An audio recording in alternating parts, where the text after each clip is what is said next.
sister, put on your crown, shout and sing. Great day in the kingdom, Lordy. Sing and shout while the bell doth ring. Hallelujah to the Lamb. Oh, brother, is that your hope? Oh, glory. Great day in the kingdom, Lordy. Walk around and tell the story, sing. Hallelujah to the Lamb. For we will meet with the Lamb of glory. Shout and tell of the wondrous story. Crossing over the Jordan stream. Will a shona be nearing home? For we will meet with the Lamb of glory. Shout and tell of the wondrous story. Crossing over the Jordan stream. Will a shona be nearing home? I hear the angels play on their harps and sing. Great day in the kingdom, Lordy. Crossing over the Jordan stream with Hallelujah to the Lamb. Now, children, do you want to see Jesus? Yes, Lord. Do you want to see Jesus? Yes, Lord. I want to see Jesus. Yes, Lord. Crossing over a nearing home. Can you see that the kingdom? Yes, Lord. Yes, Lord. Yes, Lord. Crossing over. And I'm nearing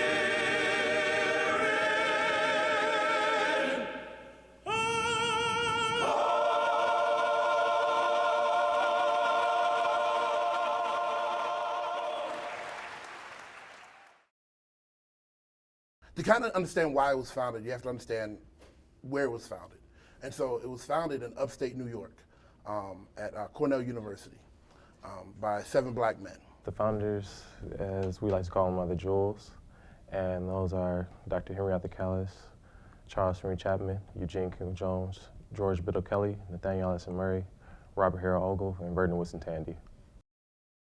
We were the first black intercollegiate fraternity founded for African American males, and they paved the way for a lot of different organizations to come through and follow behind us, such as the Alpha Kappa Alpha Sorority Incorporated, Delta Sigma Theta, Omega Psi Phi. Because we were founded at Cornell University because we saw a need for the educational upliftment of black Americans as well as a social gathering for us. Because we were at Cornell University back in 1906, of course, you know, that was a time just not too far removed from slavery. And of course, black Americans weren't really accepted into America as we ought to be. And so the fraternity was really founded based on a lot of those racial issues and discrimination acts that we were facing back in those days. And Alpha has pretty much taken the lead at overcoming all those racial biases and everything, all the way up to the civil rights movement until today as well. The organization was first a literary society. It was pretty much a group that was made or formed at Cornell University to help African American men stay in college. They met in secret because it was banned for African American males to gather together at any point in time. This is 2 generations after slavery, right? In fact, one of Eugene King Jones' favorite professors was a Civil War veteran. So we're talking about less than 2 generations removed from slavery. So we're talking about 7 black men at an Ivy League institution far from home. So what do? They have to band together, right, to survive. I mean, if you go to universities now, you have organizations for different minority groups to help them sort of coalesce and understand and get through the rigors of academic institutions, even now in 2012.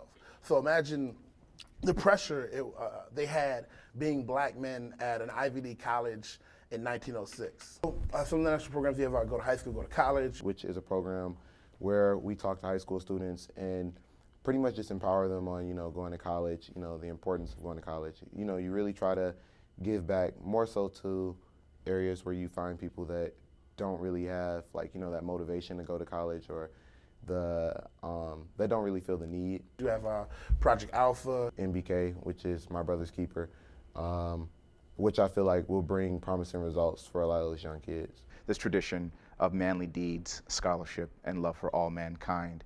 And even though that mantra is our fraternity mantra, those same ideas are embodied in the My Brother's Keeper program, that the mentors that we have here have been really dedicated towards servicing these young black males, many of them whom are at risk in Detroit. The relationship between the fraternity here at Michigan State University, which was established by me and 3 other graduate students in 1998, is really significant in the sense that this was Zeta Delta's first community service program, that young men who were either alphas or really interested in learning more about alpha would join for those reasons first, right? But then once they started interacting with the kids, it became something more than just a sort of fraternity requirement. A voteless people is a hopeless people, where we encourage people to vote. I personally, one of the ones I'm the biggest fan of is voteless people is hopeless people. Just because personally I believe that too many people died for our right to vote. Literally people shed their blood so that African Americans could vote. If you have no say-so at the ballot, then you have no hope, which is why voteless people is a hopeless people.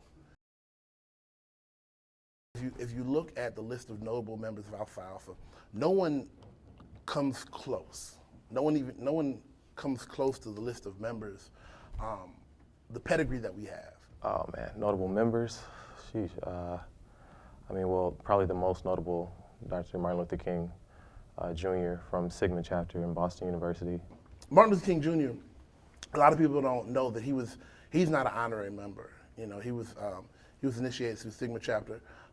He was heavily involved in the fraternity. If you go through our history book, you'll see pictures of him at nationals. You see pictures of him with other fraternity brothers. Martin Luther King, another one that it's really notable. Me doing the MLK conference this year. This was, a year for me to see all of his works, from community service to the people that he's met. Thurgood Marshall, he's a brother from New Chapter, I believe. He's originally crossed at Lincoln University. So here's the thing, right? A lot of organizations have noble members. And some of the other organizations, their noble membership is involved more in entertainment and sports, which is not a knock. There's a lot of great members of other organizations. Emmett Smith is a Sigma, Michael Jordan is a Q, Shaquille O'Neal is like the Qest of all Qs, right? And there's a lot of, I think Penny Hardaway is a Kappa. Colin Kaepernick, the QB for San Francisco, he's a Kappa. There's nothing wrong with that. And we have some sports members too. But I think what sets Alpha apart from everybody else is the level of involvement in politics and world affairs. If you look at the list of Alphas who are congressmen, who are mayors, who are senators, who are ambassadors, the list reads like a who's who, right? And so you're looking at noble men who had an effect and continue to have an effect, not just on state, local, but national world affairs.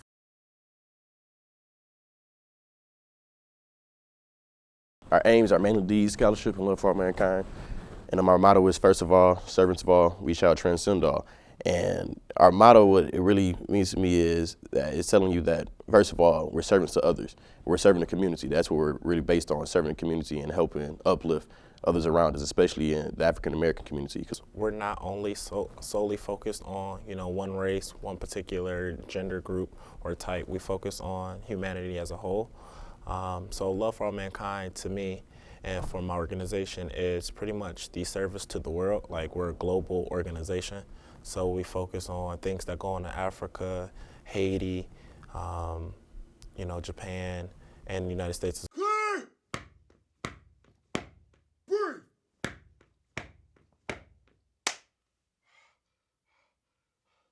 Clear! Breathe!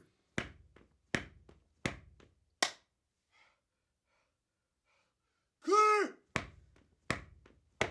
Breathe!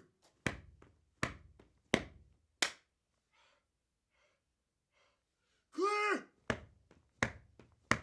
Breathe!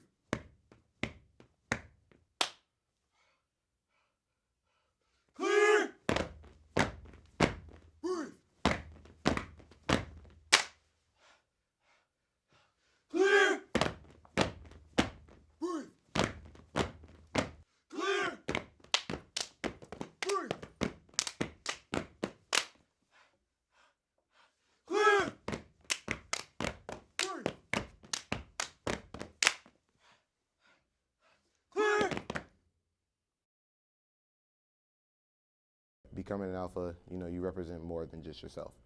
So people tend to be like, you know, like if you're just kind of like out and you just like, you know, doing all this stuff, people will be like, oh, like, you know, those alphas are like wild.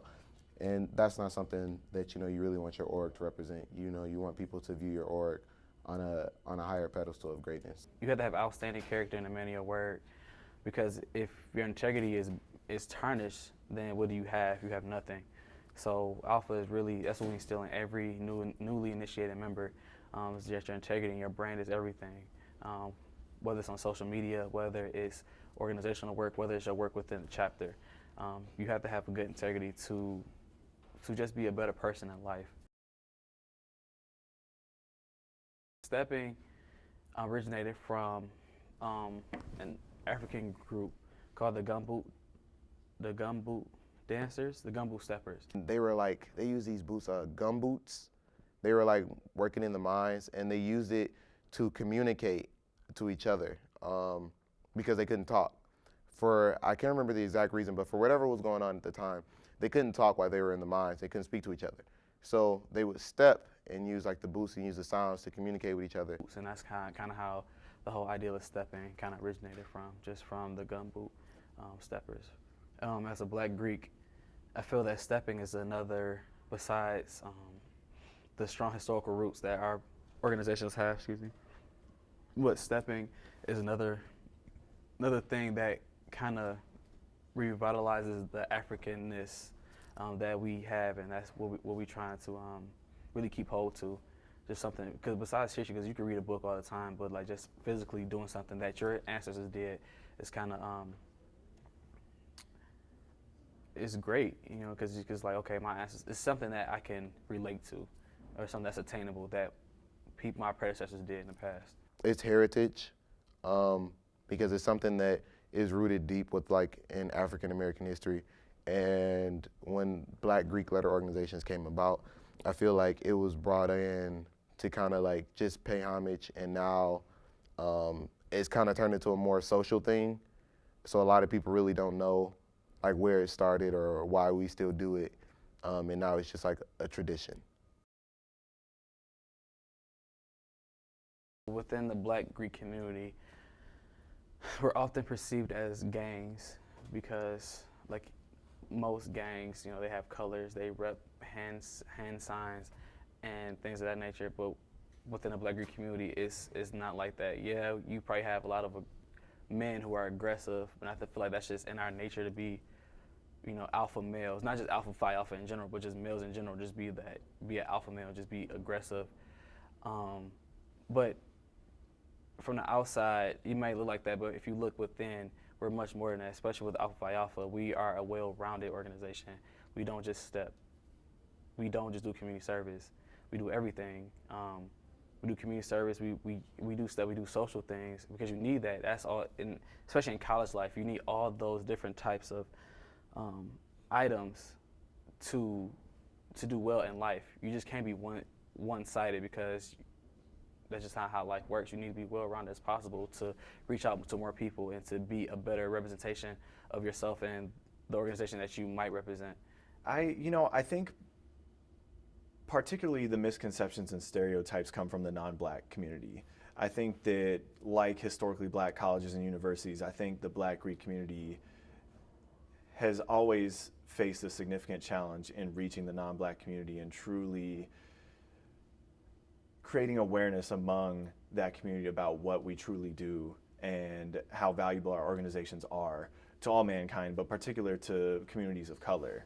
So in my eyes, I think that's really one of the challenges. You asked, what may be the future for Alpha. I really think that we have to take a lead on that issue and really making a concerted effort in reaching out to communities that are less aware of what we do, because ultimately I think that the more support we have, the more educated others are about what we do, the more impact we're going to be able to have in our programs and our service.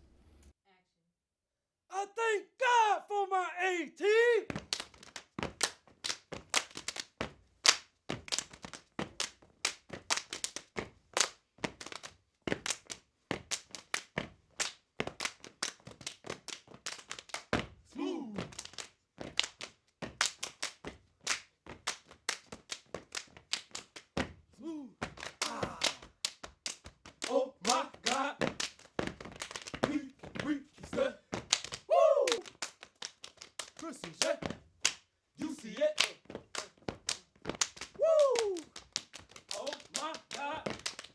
see it, we step.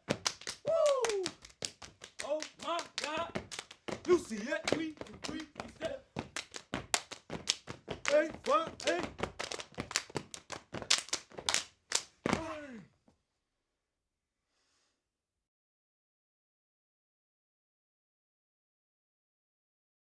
Nationally, I think that Alpha has maintained a level of excellence over the years. I think the challenge for Alpha, as is the challenge for any organization, is how to stay relevant in an ever-changing world. We have a generation of humans who are growing up unlike any other generation ever. We have a generation of humans who now, I think a study showed the other day that if people don't get their information in 5 seconds or less, you've lost their interest. You know, you have your first, you have this group of millennials. You have this group of people who are being educated in different ways. You have a group of people who are born and the only thing they know is a black president. You have a group of people who are born and the world has shrunk. You know, if I want to know what's going on in France, I can find out in 30 seconds. If I want to talk to somebody in China, I can talk to them in under 30 seconds. And if I want to listen to Ethiopian folk music, I can do it in probably 45 seconds with YouTube, right? And so you have a challenge now to say, how do we stay relevant in an ever-changing, ever-shrinking world? The world is so small now. The world, YouTube has made the world tiny. Facebook has made the world even smaller. And so how do we maintain our relevance and our superiority and our excellence in an increasingly digital, increasingly small, increasingly concentrated world? How do we do that? And I think that's going to be the challenge for Alpha going on the rest of the century. I see us continuing to be prominent figures in social justice issues and fighting for the civil rights that we're currently up against. You know, I really hope that Alpha will maintain its commitment to supporting our communities, the economic development of our communities, providing advocacy for those who don't have a voice, and really attacking the issues that we may not have had to address as much in the past, but are becoming more prominent issues now.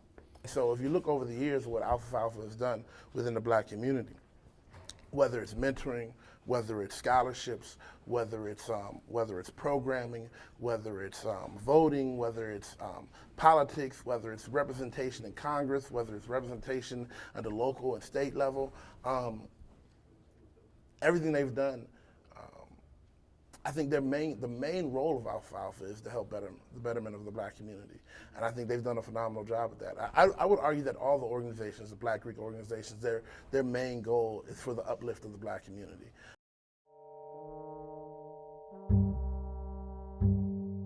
Brotherhood. There's nothing like it. There is something comforting knowing that no matter where I go in the United States, as long as I'm somewhere close to a college or a university, I know I'm going to be okay. Not think. I know I'll be okay. The most significant part of Brotherhood is that you have people that you can lean on. You have people when you're in trouble, there's someone, like I said before, you can lean on. They're always there for you. These are your family here, away from home.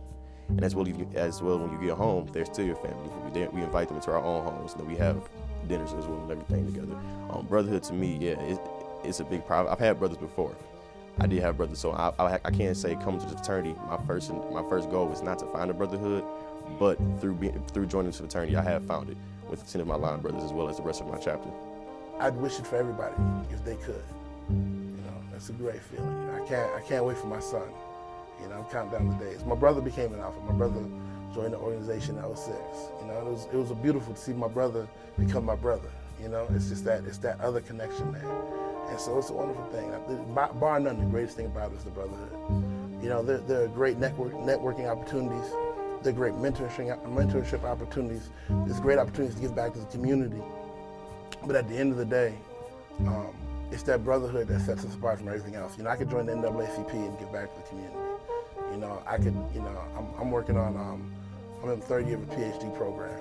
I could network with my professional organizations and have great networking opportunities, you know. Go to AERA or a CRT conference and have great networking opportunities, you know. But there's something about the Brotherhood that I haven't seen in anything else that exists in BGLOs, Black Greek organizations, and specifically in Alpha Phi Alpha. That is a beautiful and wonderful thing.